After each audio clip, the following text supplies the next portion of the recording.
Hai, ketemu lagi dengan saya Dr. Aisyah Sregar SEMM di mata kuliah Manajemen Sumber Daya Manusia.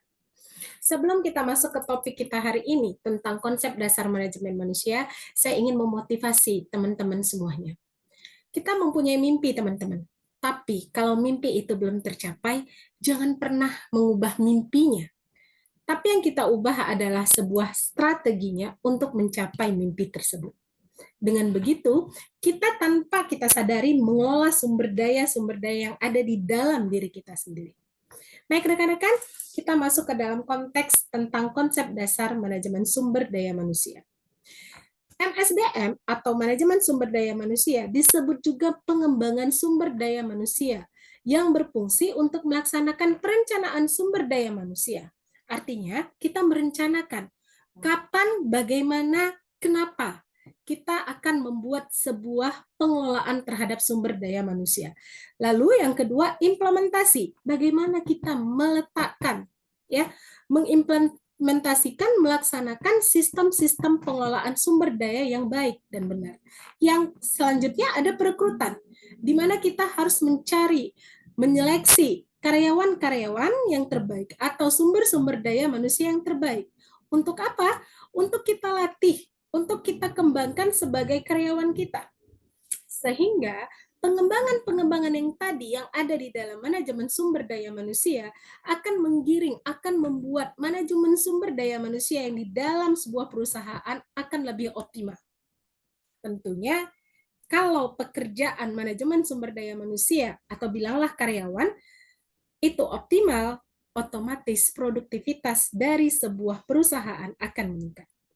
Nah, sasaran utama MSDM ini adalah tadi kita bilang memaksimalkan produktivitas ya seperti yang ada di slide melalui optimalisasi keefektifan karyawannya sehingga kualitas karyawan meningkat. Sebagai konsekuensinya, kita harus MSDM ini harus mampu mengangkat kemajuan personal, kepuasan karyawan agar mematuhi ketentuan-ketentuan yang berkaitan dengan ketenaga kerjaan. Next, keseimbangan di antara sumber daya manusia dengan kebutuhan yang ada di dalam organisasi, sehingga kita membuat sasaran yang tepat terhadap kebutuhan karyawan, inilah yang kita kelola. Tapi jangan lupa, MSDM ini memusatkan kepada 3 hal. Yang pertama, kita rencanakan dulu. Kita cari dulu. Kita cari tahu dulu teman-teman. Kebutuhan apa yang ada di dalam organisasi kita. Sehingga kita mampu mengkonsep atau membuat konsep perencanaan terhadap kebutuhan dari sumber daya manusia kita. Yang kedua, kita juga harus memperhitungkan berbagai tantangan, peluang di masa yang akan datang, sehingga SDM kita yang kita pilih nanti menjadi SDM yang kompetitif. Kalau sudah menjadi SDM yang kompetitif, maka dengan mudah kita mengimplementasikan fungsi MSDM itu. Kenapa? Kita punya output nih, teman-teman. Punya output yang bisa membuat produktivitas kerja meningkat. Otomatis kita harus mencari input ya atau bahan masukan sebagai bahan masukan sumber daya manusia atau tenaga kerja lah bilang di sini yang bisa ketika berproses menciptakan output yang menghasilkan efektivitas, lalu tujuannya adalah produktivitas sumber daya manusia. Selanjutnya, kita harus melihat rekan-rekan. Jangan kita cerita ke apa itu konsep. Kalau konsep manajemen sumber daya manusia, kita tarik kesimpulan bahwa konsepnya itu adalah bagaimana mengembangkan, mengelola sumber daya yang ada melalui tahapan-tahapan tadi. Nah, sekarang kita masuk kepada pengertian manajemen sumber daya manusia. Salah satunya, kita lihat di dalam slide, manajemen sumber daya manusia itu merupakan salah satu bidang dari manajemen umum, seperti manajemen keuangan, pemasaran, operasional. Ya kali teman-teman, coba teman-teman bayangkan atau Anda bayangkan, di dalam sebuah perusahaan yang menggerakkan sebuah sistem perusahaan tersebut atau manajemen operasionalnya itu adalah manusia atau tenaga kerja. Ya kita bilang sekarang manajemen sumber daya manusia. Karena itu, konsep dari atau manajemen sumber daya ini termasuk di dalam kajian yang penting. Arti katanya, permasalahan yang dihadapi oleh sebuah organisasi bukan hanya soal bagaimana bahan mentah, bagaimana alat, bagaimana sistem produksinya, atau masalah tentang modal kerja saja. Tidak, teman-teman. Tetapi di sini di MSDM kita lebih kepada bagaimana menciptakan karyawan atau mendapatkan atau merekrut atau merencanakan karyawan-karyawan sebagai sumber daya manusia yang menjalankan fungsi-fungsi produksi tadi. Baik fungsi produksi keuangan, baik menjalankan pemasaran dan lain sebagainya. Nah, notabene pihak yang menjalankan seluruh kegiatan tadi, inilah yang dikatakan manajemen sumber daya manusia. Nah, ada beberapa pendapat yang bisa teman-teman lihat tentang pengertian manajemen sumber daya manusia. Kalau di dalam slide saya, teman-teman bisa melihat nih, menurut Hasibuan, tahun 2003, halaman 10, bahwa manajemen sumber daya manusia adalah ilmu atau seni mengatur hubungan dan peranan tenaga kerja agar efektif, efisien, sehingga tujuan perusahaan tercapai. Sama dengan nih titik balik dengan yang dikatakan oleh Abdurrahman Patoni. Abdurrahman Patoni juga menyatakan bahwa manajemen sumber manusia ini terdiri dari 4 suku kata, teman-teman. Ya, manajemen, ilmu, memanage, mengatur. Ya, sumber, asal, muasal, daya, fasilitas atau kekuatan manusia, human, people yang melaksanakan. Nah, Abdurrahman ini menyatakan bahwa sumber daya manusia adalah proses mengendalikan berdasarkan fungsi-fungsi manajemen terhadap daya-daya yang ada di dalam tubuh manusia. Garis benangnya yang kita bisa dapatkan bahwa suatu MSDM itu merupakan suatu perencanaan, pengorganisasian, pengarahan, pengawasan atas pengadaan, pengembangan, kompensasi, pengintegrasian, pemeliharaan, dan bagaimana pemutusan hubungan kerja yang baik. Tujuannya tidak lain adalah mencapai tujuan organisasi secara terintegritas atau terpadu. Nah, mengapa kita harus mempelajari sumber daya manusia? Atau bagaimana? Mengapa kita harus mempelajari manusia sebagai sumber daya? Why? Nah, itu pertanyaan yang sering bermain di dalam pikiran kita. Nah, tanpa kita sadari, manusia ini memegang peranan sangat penting dalam sebuah atau suatu keberhasilan usaha atau organisasi. Ya, mau modalnya kecil, mau modalnya besar, mau teknologinya canggih, mau teknologinya tidak canggih, mau sumber daya alamnya melimpah, mau sumber daya alamnya tidak melimpah, kalau tidak ada seseorang yang mengelola, yang memiliki kemampuan untuk membuat itu semua menjadi pemanfaatan sumber daya, sama aja perusahaan itu nggak jalan. Saya buat deh contoh kasus. Apakah ada, kita buat aja di bidang jasa misalnya. Bagaimana suatu sekolah atau perguruan tinggi bisa berjalan maksimal seandainya, ya, ini seandainya gedungnya canggih, elektroniknya, wifi-nya semuanya ada. Oke? Nah, gedung canggih, wifi ada, terus apalagi ya, didukung dengan yang lain-lain, tapi tidak ada yang menjalankannya. Tidak ada yang sebagai dosen, tidak ada yang sebagai mahasiswa. Atau dia punya dosen, tapi dia tidak punya mahasiswa. Apakah berjalan? Tidak. Oke, dia punya dosen, dia punya mahasiswa, tapi dia tidak punya staf administrasi. Apakah bisa berjalan? Belum tentu. Nah, bagaimana ini tadi, memanage tadi, mengatur, mengajak orang-orang yang namanya manusia-manusia ini tadi dengan latar belakang yang berbeda, mau membuat satu tujuan untuk mencapai sebuah usaha. Untuk itulah diperlukan yang namanya memanage sumber daya manusia, mengatur orang-orang yang tepat pada posisi yang tepat sehingga tujuan dari perusahaan dapat berjalan. Nah, sekarang kita lihat, kalau kita tadi sudah mengetahui mengapa kita mempelajari manajemen sumber daya manusia, ternyata kita mempelajarinya agar kita bisa mengatur, mencapai tujuan, baru memanfaatkan sumber-sumber daya yang ada. Bagaimana sekarang sebenarnya fungsi dan aktivitas manajemen sumber daya manusia? Fungsi manajemen sumber daya manusia, menurut pendapat para ahli, itu satu sama lain seringkali tidak sama, teman-teman. Namun pada prinsipnya, manajemen sumber daya manusia itu mempunyai aktivitas yang signifikan untuk mempengaruhi keseluruhan area kerja suatu organisasi. Tidak ada katanya tidak ada yang tidak bisa direncanakan. MSDM melakukan perencanaan. Perencanaan apa? Seperti yang saya bilang tadi di depan, perencanaan tentang bagaimana ya kebutuhan karyawan, kapan bisa kita lakukan seleksi karyawan, kapan tepatnya karyawan itu mengalami masa pensiun, kapan kita tambah karyawan kita, itu yang ada di dalam perencanaan. Lalu pengangkatan. Apa syarat dia kita angkat, apa yang menjadi kinerja dia, bagaimana sistem dia harus bekerja, itu di pengangkatan. Dan kalau sudah kita angkat, apakah kita berhentikan dengan seketika? Oh tidak, ada aturan-aturan hukum. MSDM ini terkadang dilindungi. Dia dilindungi dengan Undang-Undang Tenaga Kerja. Seperti Undang-Undang Tenaga Kerja nomor 30, nanti next di slide berikutnya akan kita pahami. Ya. Nah, lalu ada berapa prinsip sih dalam manajemen sumber daya manusia yang kalau kita bilang dalam publik ya, pelayanan publik, khusus pelayanan publik.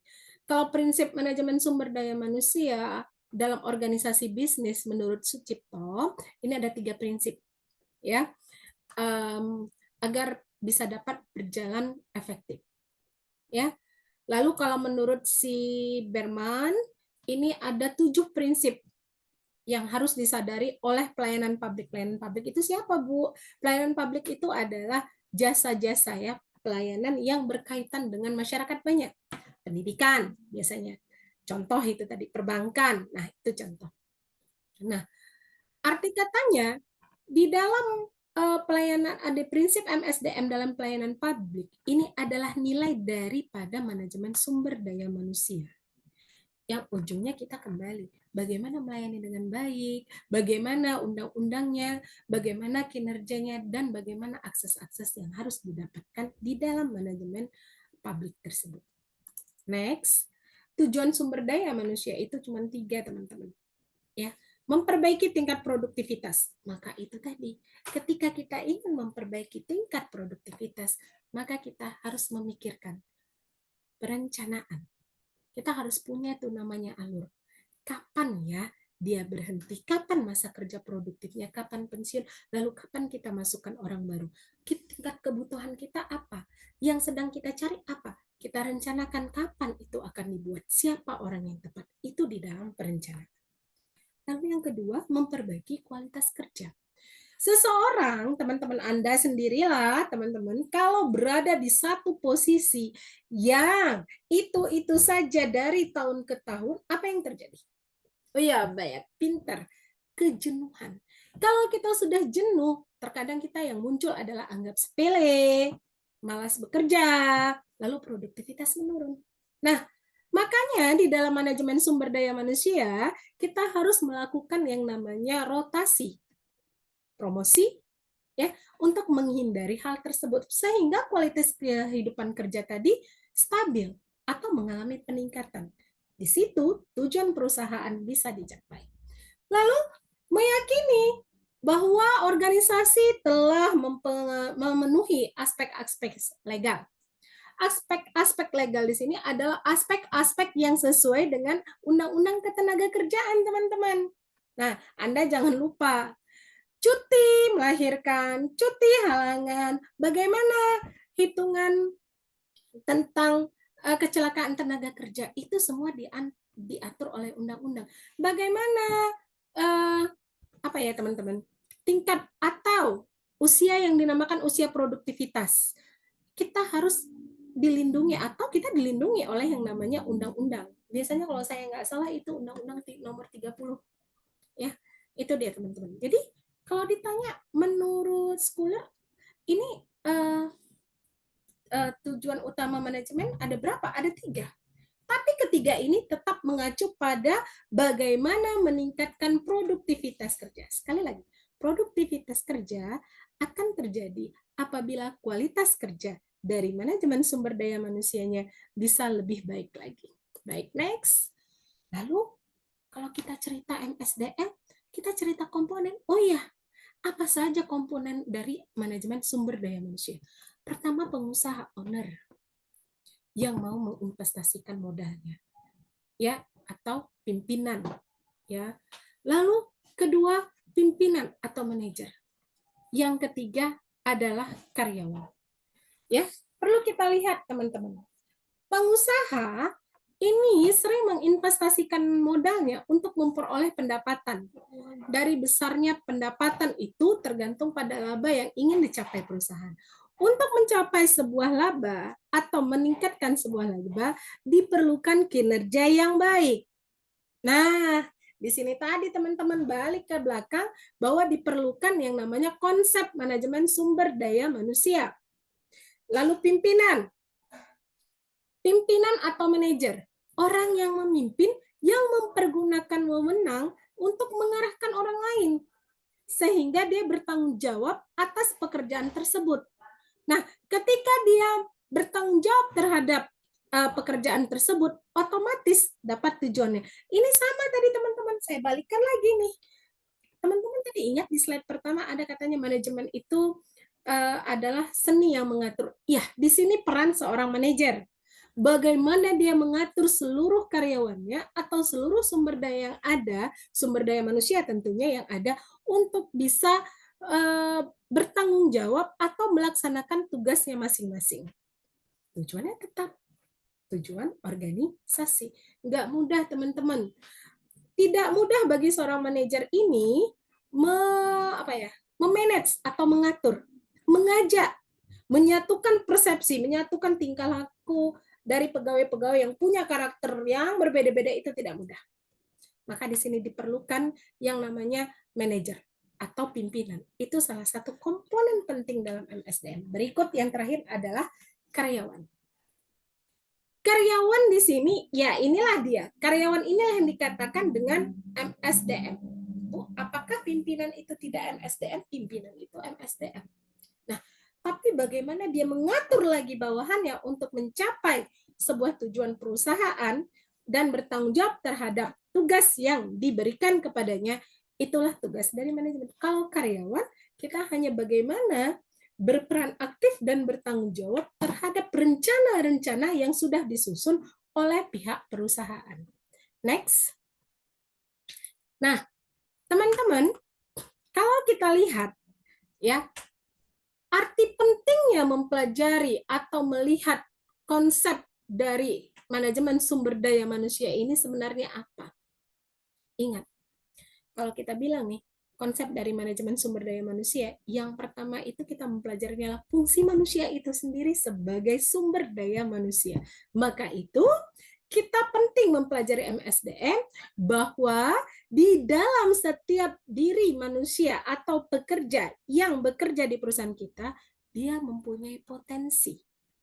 Ya, potensi itulah yang dimanfaatkan seoptimal mungkin untuk mencapai tujuan dari perusahaan.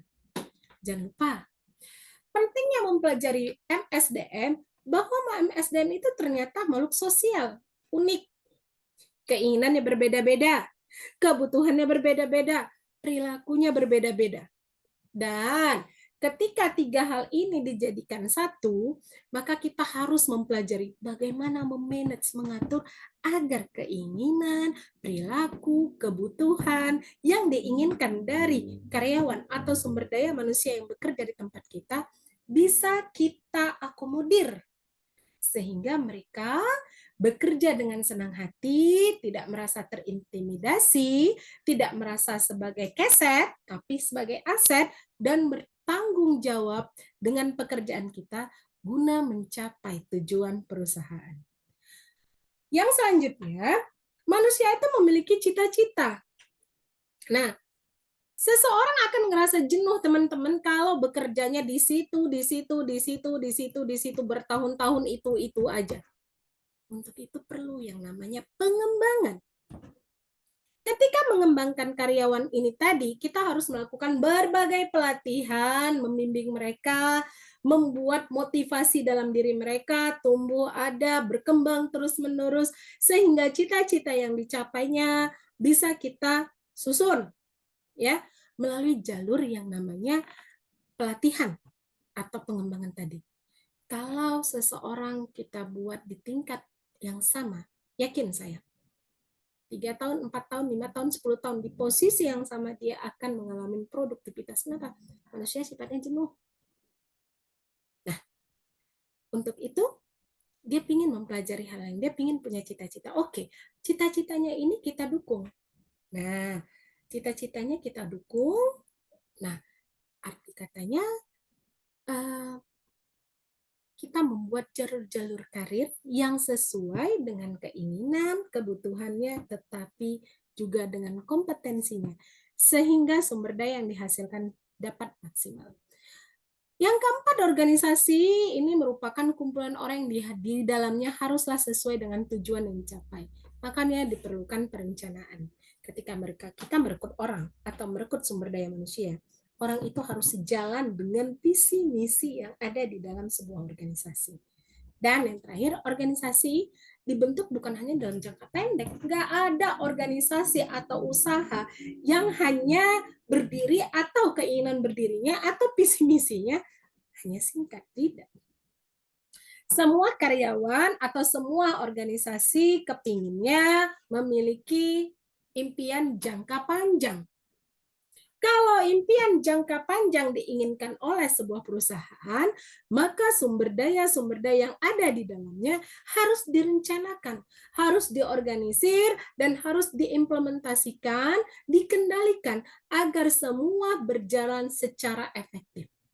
Apanya, Bu, yang berjalan secara efektif? Kinerjanya. Untuk apa, Bu? Balik lagi. Kita mengatur sumber daya manusia tujuannya untuk optimalisasi produktivitas kerja. Tapi tidak mudah mengelola manajemen sumber daya manusia. Karena di lingkungan kita, sumber daya manusia itu adalah orang-orang yang mempunyai cita-cita, mempunyai keinginan, perilaku yang berbeda, tujuan yang berbeda. Bagaimana menyatukan ini semua sehingga tujuan perusahaan tercapai. Nah, intinya tadi saya ingatkan bahwa konsep dalam manajemen sumber daya manusia dimulai dari memfungsikan MSDM-nya, mengelola, memfungsikan MSDM-nya dengan pengelolaan sumber daya ada, perencanaannya bagaimana, mengembangkannya bagaimana, membuat kompensasinya bagaimana, memeliharanya, serta melindunginya dengan aspek-aspek elegan. Jadi, tidak ada yang kata yang MSDM itu tidak penting, salah. Karena input pertama salah satunya di dalam perusahaan adalah sumber daya manusia. Baik jasa, teman-teman, baik publik maupun non-publik. Baik, teman-teman semuanya, rekan-rekan sekalian, untuk sesi-sesi yang lain nanti kita akan ketemu di dalam diskusi-diskusi. Boleh juga bertanya dengan saya, boleh juga berdiskusi dengan teman-teman dan mencari pengayaan materi dari sumber-sumber yang lain. Sampai jumpa, ketemu lagi. Terima kasih. Assalamualaikum warahmatullahi wabarakatuh.